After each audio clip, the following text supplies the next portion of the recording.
Welcome to Jags Drive Time with John Oehser and Brian Sexton. Jags Drive Time starts right now. Anton, Ben Peterson, head coach. How are you?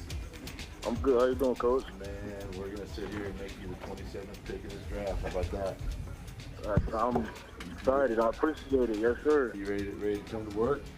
Yes, sir. Hey, we're looking forward to enjoy these next few minutes. Here's our general manager. Congratulations. We're going to get ready to submit the name. I'm going to turn you over to Mr. Khan, our owner. He wants to say hi to you, okay? Okay. Get here ready to work, though, all right, man? Definitely. All right, buddy. Here he is. Hey, Anton. Party hard, man. Yes, Party sir. hard, okay? Enjoy it tonight before the hard lifting starts. So excited to have you. Look forward to meeting you tomorrow.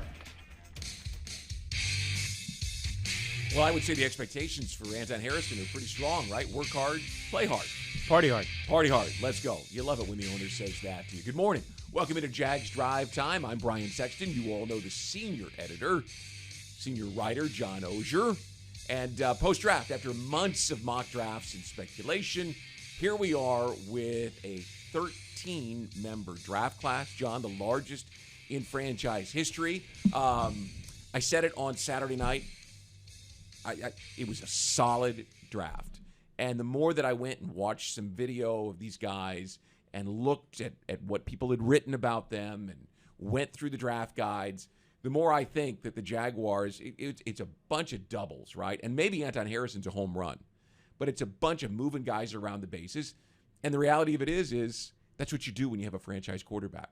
You just keep stocking the roster. Yeah, I'm not big on draft grades, but I did notice most of the people who really dig into the draft and do a lot of work before the draft and talk to people graded it about a B. And again, the Seahawks draft with Russell Wilson famously got an F from people. So I'm not a big pre-draft person, but the reason I mention that is I think a lot of people who really studied guys beyond, quote, the sexy picks liked a lot about these picks. Brenton Strange, Tank Bigsby, Anton Harrison was not, quote, ranked high, but you started hearing after the draft, there were teams that were really considering him in the top 20 and teams who were going to jump at him fast if he got past the Jags. So it was a draft, to me, the overriding part of this draft. Top 3 picks, to me, fit what Doug Peterson wants to do offensively.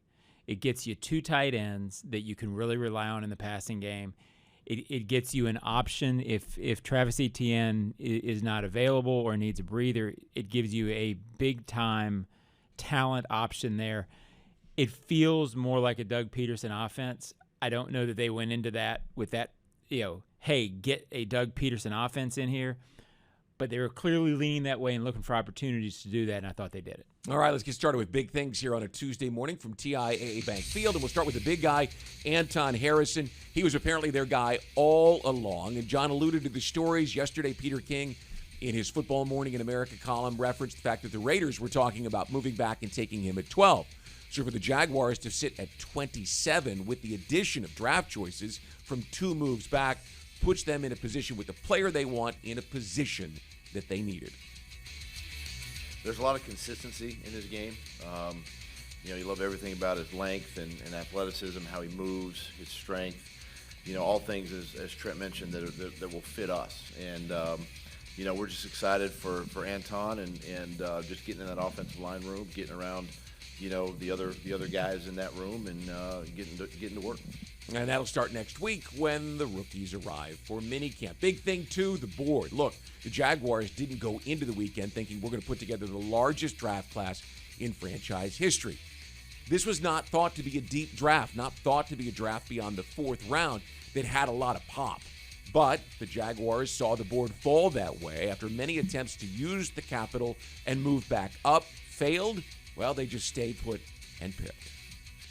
We tried to trade up today. We went through 15 or 16 teams when we were trying to trade up.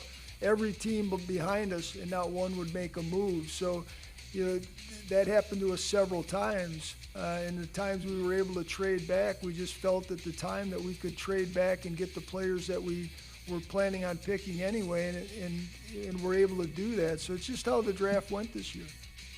And finally, better, because that's what you hope that this draft class does, is make your roster better. John, you referenced Tank Bigsby, and a lot of folks are thinking, well, he didn't do that much when he was at Auburn, but Alabama offered him in suburban Atlanta, where he grew up. Alabama offered him his freshman year in high school. He's a 5-star prospect and a guy who made the most of his opportunities at Auburn. But that's sort of how the entire 13-member draft class pans out. They're good football players who have an opportunity to, no matter what their circumstances were at Auburn or Texas A&M or wherever they played college football, come in and compete here in Jacksonville to make the Jaguars a better football team. Yeah. We have to improve as a football team. We still left a lot of plays on the field last fall, both sides of the ball, really all three phases, and so for us, it's not focusing on other teams as much as it is just us getting better, and it'll start this off season and it'll carry over into training camp. But we have to improve. But it is nice knowing that you have, the one piece, which is a big piece, obviously the quarterback position. And those are big things. Just give you one more. I mentioned Bixby. The safety Antonio Johnson, who went to Texas A&M, was the number 2 safety prospect in America behind only Brian Branch, who went in the second round of the Detroit Lions. So just because these aren't guys that maybe you watched every weekend, and those two are guys that we saw in the SEC, doesn't mean they weren't highly thought of prospects with an opportunity to come in here and do something. Yeah, a couple things on the big things. I've gotten a lot of emails saying, well, the Jaguars gambled by trading back and then couldn't trade back up, so that makes the draft a failure. And if Brian, big if they had indeed gambled, I could see that thought. But the trade backs that netted the 4 additional picks, I think I'm getting the math right. They had 4 additional picks. They went in with 9, came out 13. Right. Had they lost players that they wanted, then I could see those being gambled. If you had said, okay, we really want Anton Harrison, so we're going to trade back and then lose Anton Harrison to gain those picks and then not be able to use them, then your plan failed. As it was, they traded back 3 spots to get 3 of the picks and still got the guy they wanted. They traded back Brenton Strange, I forget how far, 5? Yeah. But wanted Brenton Strange. From 56 to 61. So there was no loss, therefore no risk.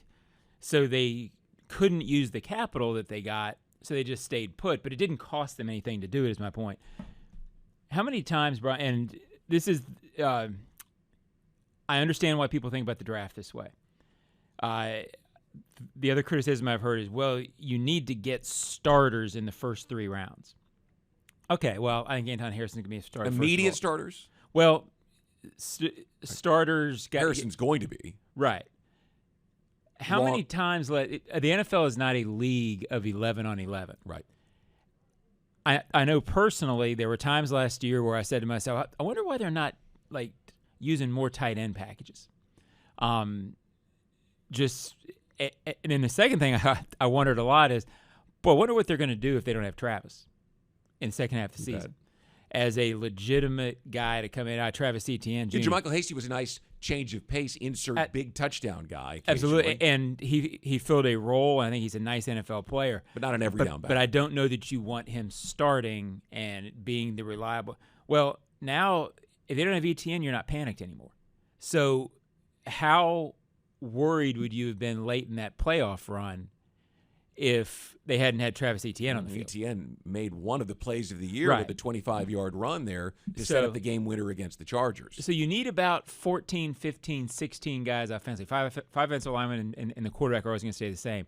The other guys, Doug likes having 10 or so guys for those 6 spots. The draft this weekend gave them 2 more guys that I think he feels like at some point this season are going to be legitimate parts of that puzzle. That's not nothing. Here's the other thing, and Trent mentioned this in his news conference on Saturday night. Undrafted rookie free agency has gotten to be an expensive proposition because teams are out there competing and throwing dollars around. So with the extra 4 picks, you basically got a jump start on guys that you were interested in bringing in as undrafted rookies. You were able to secure their services without bidding against other teams for them. And roster management will become incredibly difficult, challenging, and important next year if the Jaguars go ahead and give Trevor Lawrence his first bite of that big apple, which is now we know more than $53 million. So having extra picks gives you extra flexibility, gives you fixed cost labor. I don't want to say cheap labor because nothing in this league is cheap, but they're going to play at a fixed cost for a couple of years, which helps you manage the upper end of the roster. And quite frankly, we've never seen it in Jacksonville. We've never seen the mega contract. You can say Nick Foles, but it was 1 year. We've never seen that you've got to manage it over time because it was never there, and they've never had that guy. Yeah, and they 53 guys is kind of a misnomer in this league now. You really need about 60. Yeah. Some of these guys will be practice squad guys to start, I'm sure, but they'll be available guys. They'll be parts of the puzzle. Look, I'm not sitting here saying that it was the sexiest draft I've ever seen, but if you're going to pick 27th to be at the bottom of the draft, I covered an awful lot of drafts with the Colts that weren't very sexy, and they kept going to the playoffs because they kept having good players late in the first round. All right, there are big things to kick the show off this morning. When we come back, we'll go a little deeper. We'll look at some position-by-position groups, see where these guys fit in, and discuss more of the Jaguars' solid draft class from last weekend. At least that's my opinion. We'll be back right after this on Jags Drive Time.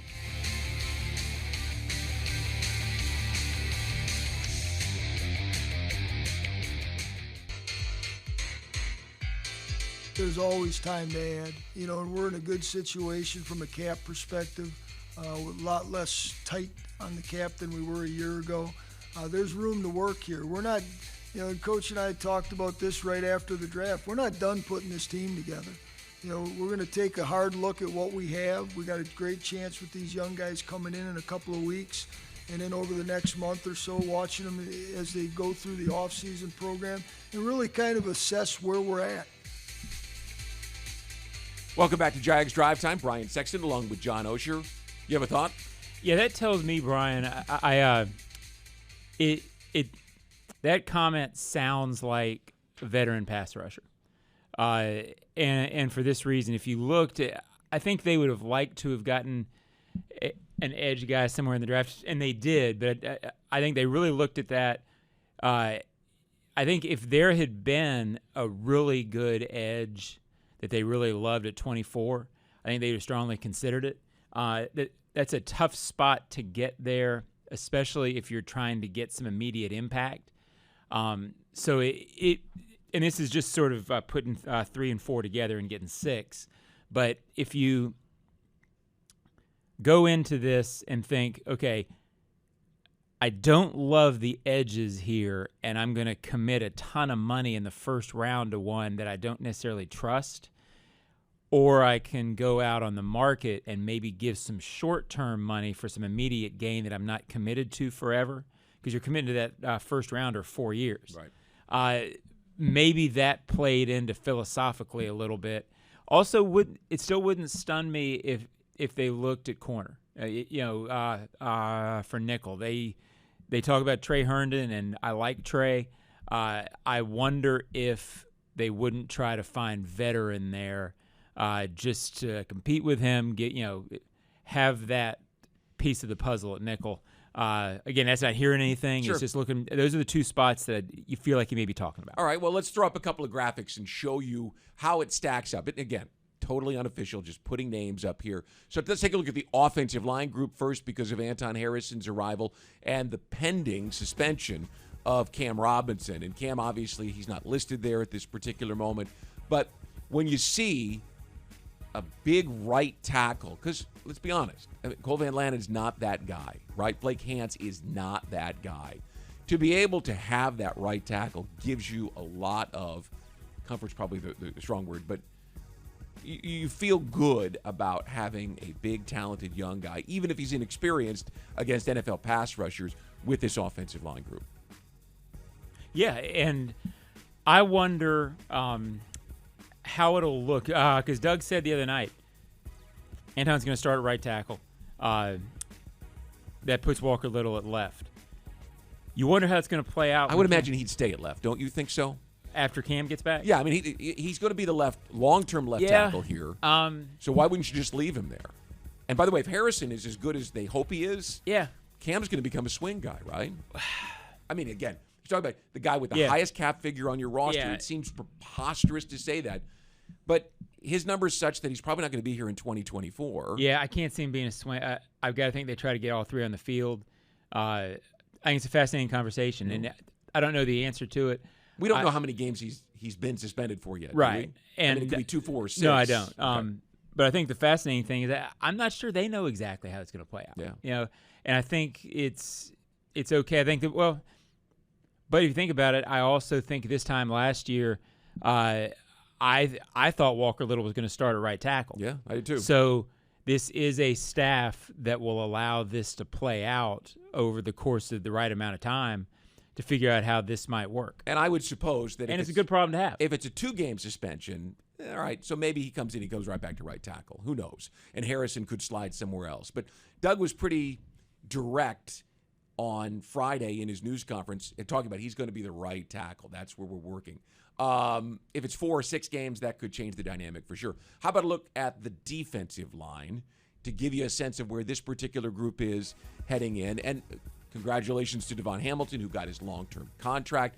And you see that they add Tyler Lacey, who's a big-bodied sort of Dwan Smoot kind of guy, a little bit bigger than Dwan at 280 pounds, but a guy who can play 3 technique, 5 technique. He's not a wide 9 rusher, John, but he's that kind of depth that they don't have with Dwan Smoot coming off injury, not on the roster. Well, and you need that. Again, I look at their defensive personnel, and it's as hybrid as it gets right now. And I think we always talk about 3-4, 4-3, whatever. You've got a lot of guys who can play a lot of different roles, and that's what you need in the modern NFL. I like Lacey from what I've seen of him, and I think your comparison's dead on. Smoot, who's incredible value to this team, was always being able to get a little bit of extra oomph wherever you happen to put him. He could go edge, not wide 9, but he could play off the edge, play defensive tackle, play defensive end. If Lacey's Smoot and you got him in the 4th round, you love that pick. Let's take a look at the defensive backs, because this is obviously an area of focus that people think they haven't quite addressed. And you see, here's a couple names, right, before we talk about the rookies. How about Gregory Jr. and Monteric Brown? 6th and 7th round picks last year. And this is an area that people they gloss over it. They think you only add by bringing new players in. But what if those 2 guys are appreciably better in their 2nd year? That'd be a big step up. Monteric got on the field some last year. Gregory Jr. really didn't. But when we talk about adding a corner in, I didn't see his name up there, the young man from Rutgers, right? Right. You add him and you say, well, I mean, what's a guy going to do in the 7th round? But you got those 2 guys that you hope are in front of him, and he doesn't have to come in and play right away. You hope, and I think this is I think if Trent were sitting here, he would tell you this.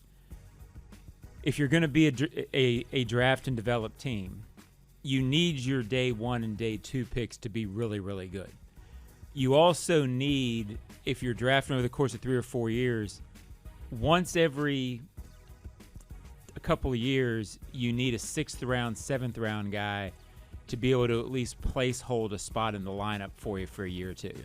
Because if you're going to have the huge contracts at the top, and not just quarterback, but if you're going to have the star contracts that are really carrying you, those players have to be good enough to carry non-stars to the playoffs, but then you've got to have some late-round picks, because you can't draft everything that you need to supplement those big contracts. Even in the rotation we're talking about, the 4-year rotation of draft picks, if you draft them and they're gone, you can't do all that in the 1st, 2nd, and 3rd round. You need some 5th and 6th and 7th round picks to come in and fill that hole. Ideally, that would happen at cornerback this year, because you drafted 2 6th and 7th rounder last year, drafted 1 this year. At some point, you need one of those guys, to come up 7. All right, last group we'll take a look at, and this is the sexy position. This is the wide receiver tight end group to show you the weapons that you mentioned earlier, that Doug likes to have 6, 7, 8, 9 guys that he can work with. And obviously we know what Kirk and Agnew and Zay Jones did last year. Evan Ingram had that huge year. Now you bring in a guy like Brenton Strange that we've talked about, and Parker Washington, who is a slot guy with run after the catch ability, had made some tremendous catches in that Ohio State game when Penn State played them last year. You've got some interesting guys. Tim Jones is a guy last year we watched really come on strong in August and just didn't get his opportunities because of Kirk and Zay and Evan. You got some guys you can work with there. Yeah, Calvin Ridley, not on that graphic. Either, yeah, he's the big pretty name good there. too. But what strikes you here for me, we have talked about Kirk and Ridley and Zay Jones and Ingram a lot. We've even talked about a Strange coming and being a supplement. It feels like Parker Washington, Tim Jones, somebody out of that group, they were really healthy in this spot last year. Their receivers, none of them missed any significant time. They were always, and they always felt pretty full go. Parker Washington's interesting on that front because he's a run after catch guy. He can do some things. I think my spidey sense tells me, Brian, they're going to need somebody in that group to sort of step up and be a surprise guy this year. So that's something to watch. Tim Jones, Parker Washington, somewhere in that group. I don't know that you can count on full health all the time out of that bunch. All right, that'll do it for our look around the roster immediately following the draft. When we come back, we jump into the Ozone mailbag and give you a look at what John is answering this week in the column. Back after this on Jags Drive Time.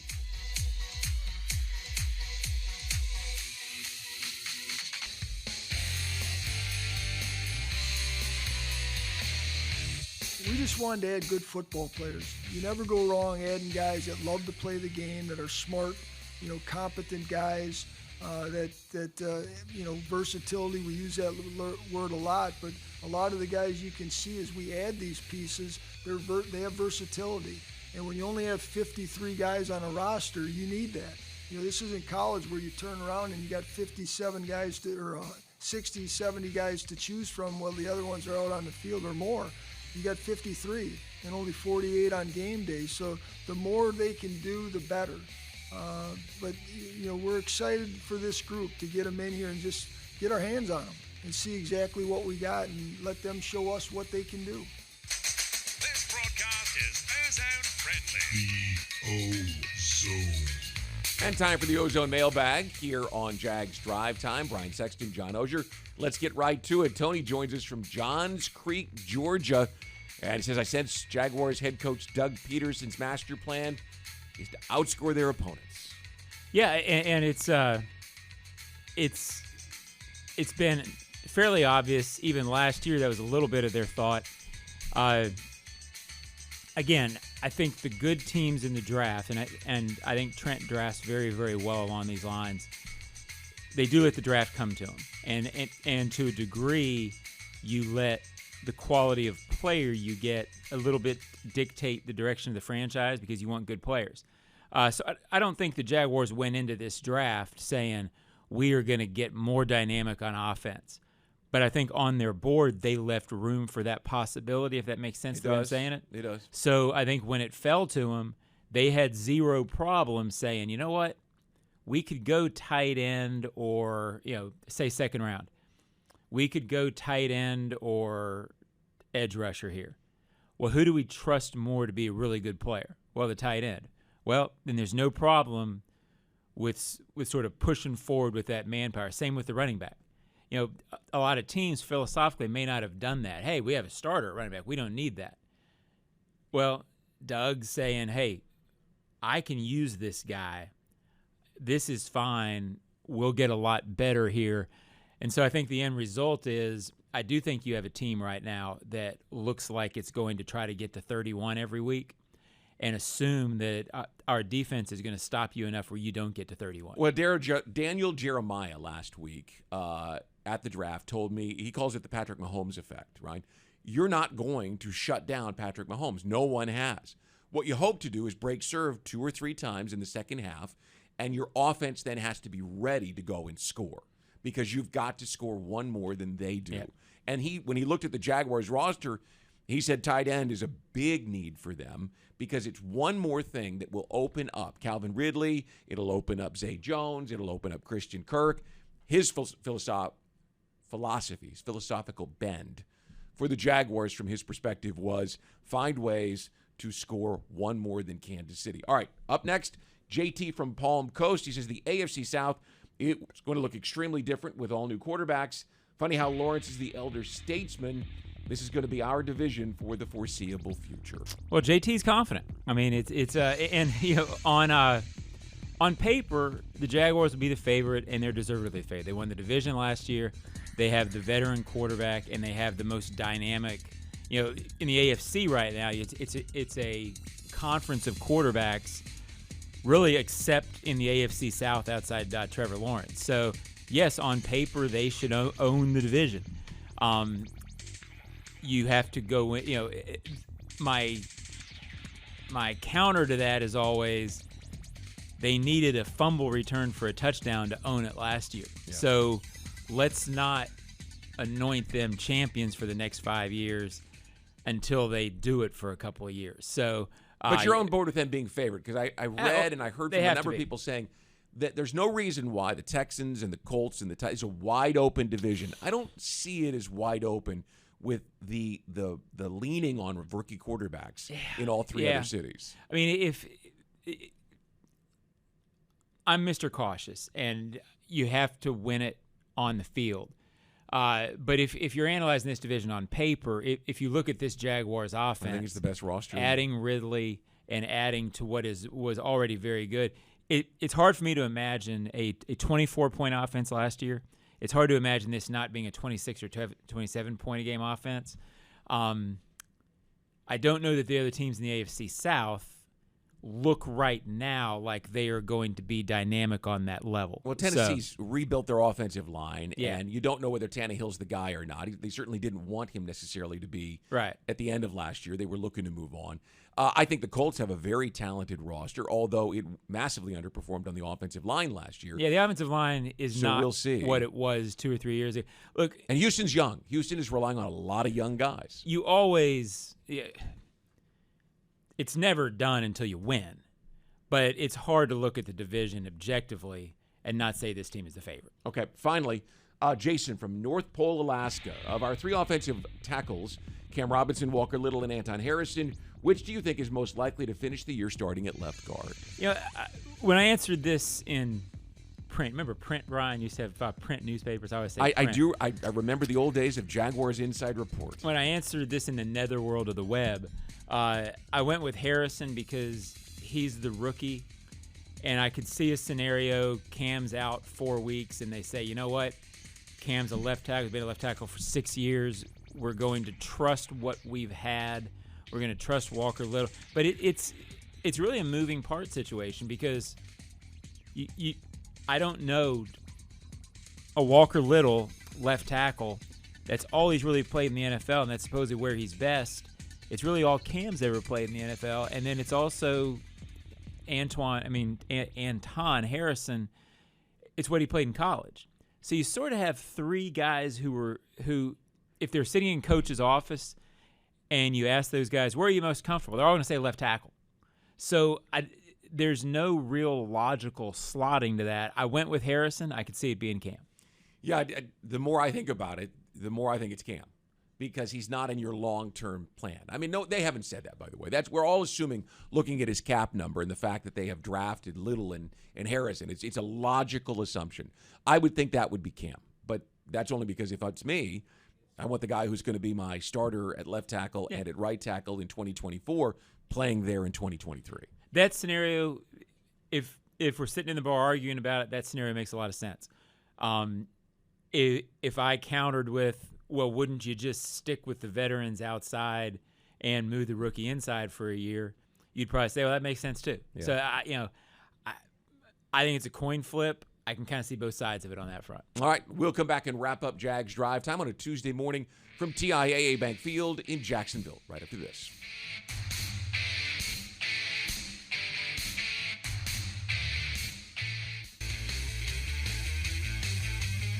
All right, let's wrap things up here on a Tuesday morning, and a lot going on. You look at it, the rookie minicamp is next week, the 11th through the 13th. So the players will be here. Again, rookie minicamp since Dante Fowler Jr. tore his ACL back in 2015. It's not minicamp as much as it is bring him in, get him used to how the week rolls, get him out on the field, because they've been going through, John, this draft evaluation process. They've not been football players as much as athletes trying to hit numbers. So you want to get them loose, get them relaxed, and get them to understand what it's like being a professional. Well, this is an easy thing for Doug because he played. Teams have figured out that the gain of rookie minicamp, meaning, hey, let's go out and hit, let's go out and do pass rush drills. It ain't worth it. Doing that in May, what in the world is that going to benefit a guy in August, especially when they're playing against, you get the number 1 draft pick playing against a defensive end from, who's that wherever, state? Yeah. who's trying to prove himself. There's this very high, whatever risk there is, there's no reward to it. Now, Doug did a little more, as I recall, a little more than what Marone did when he was here, I think. But the less the better on that front this week. Also coming next week. Also, and we've heard different dates, but it's looking like the schedule will be released next week. We heard the 12th at one point. Now we're hearing the 11th, but it is likely to pop next week, so we'll get a chance to see how it all plays out. The 22nd is when OTAs get going, so we'll see the veterans on the field deck then. And then, of course, tomorrow night, coming back to this week, Huddle Up with Bucky Brooks. I know you love that show. And happy hours on Thursday with JP and Jeff. We'll be here. All right. For John Oehser and Joe Fortunato and Brent Reber and David Cho and our entire broadcast crew, thanks so much for joining us here. We'll be back next Tuesday with another edition of Jags Drive Time.